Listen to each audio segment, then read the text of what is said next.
Hi everyone, my name is Joanna Klinger and I'm the Director of Higher Goals. I've been assisting aspiring firefighters get into Australian fire services for 3 years now, and you'll know as well as I do what a Goliath and competitive challenge it is. One of the first things you'll need is a convincing resume, and I'm here to set you up for success with my top 10 tips. Let's get started. Okay, number one. It's important to do your research in order to learn all about the job and the fire service. This will help you tailor your application, which is a vital component of having a well-received resume. So if you can, learn more about the role requirements and key selection criteria. Can you also speak to an existing firefighter to learn more about the role and the requirements? Potentially also go to a brigade and have a chat to the guys and girls on shift to learn more. Also, jump on the website to gather more information, particularly around their values, missions, objectives. Try and learn everything you can about their service. Next, it's always a great idea to do a bit of a skills, knowledge and attributes audit. So conduct a list of skills, knowledge and attributes, as these need to shine throughout your application, and they'll also set you up well for the interview as well.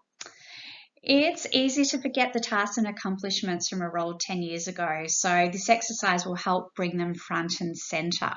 So when I'm talking about knowledge-based skills, anything acquired from your education, so computer skills, languages, degrees, training and technical qualifications.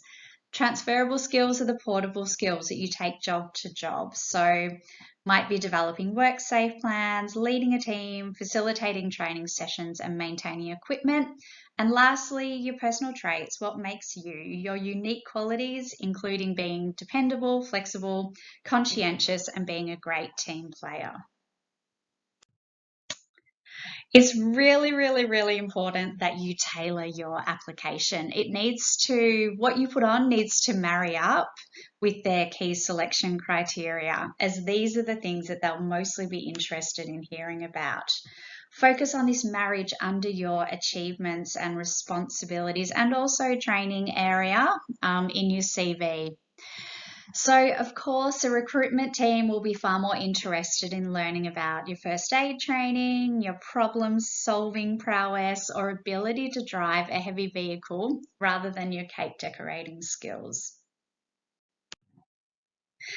Now, let's start thinking about putting it all together. We'll kick off with the contact details. This is really straightforward.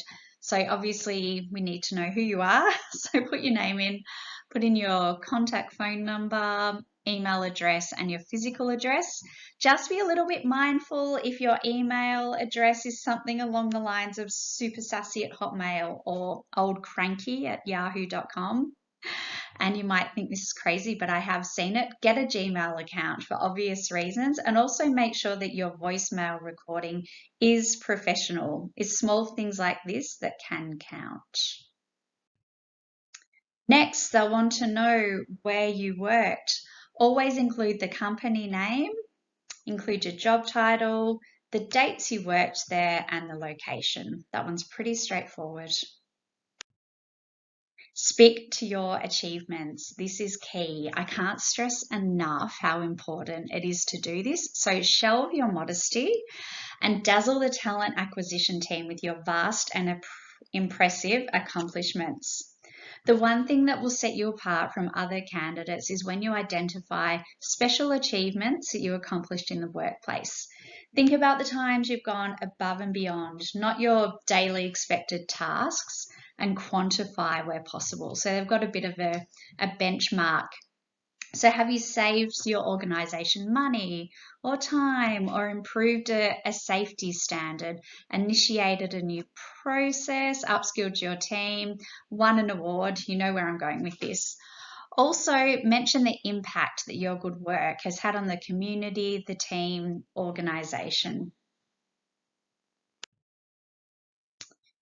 And now your responsibilities, these are like your day-to-day tasks, I guess. So this is where you drill down on your skill set and try and use your power verbs like spearheaded, initiated, led, rather than just assisted and helped to take a stronger position.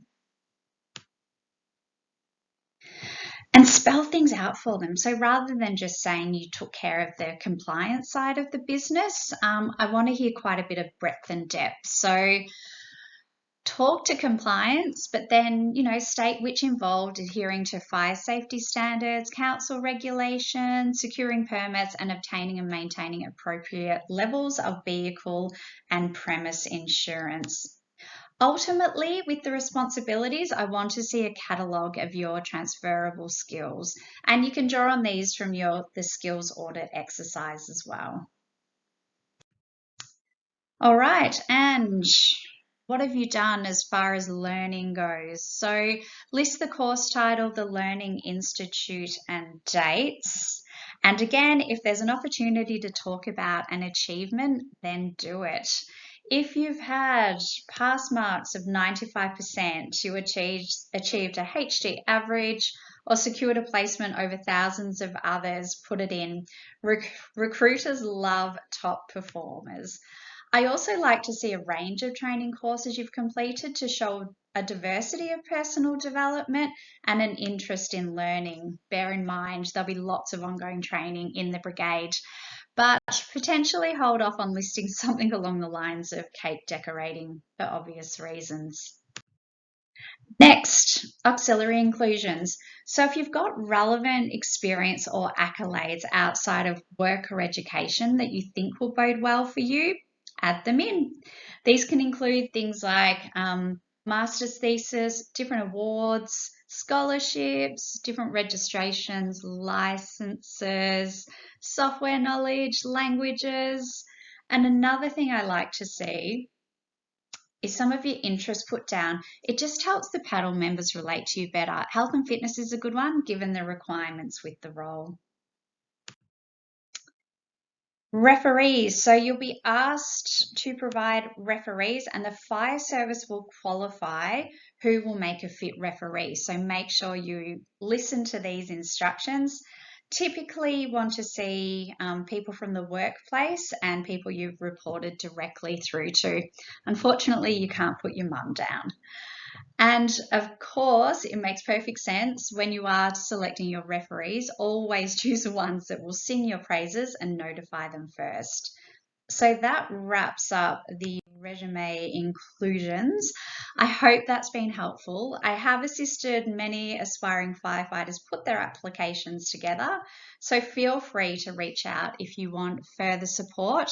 I also assist with job and interview coaching, and if you want to get in contact, you've got a list of options up on the screen. Okay, go well.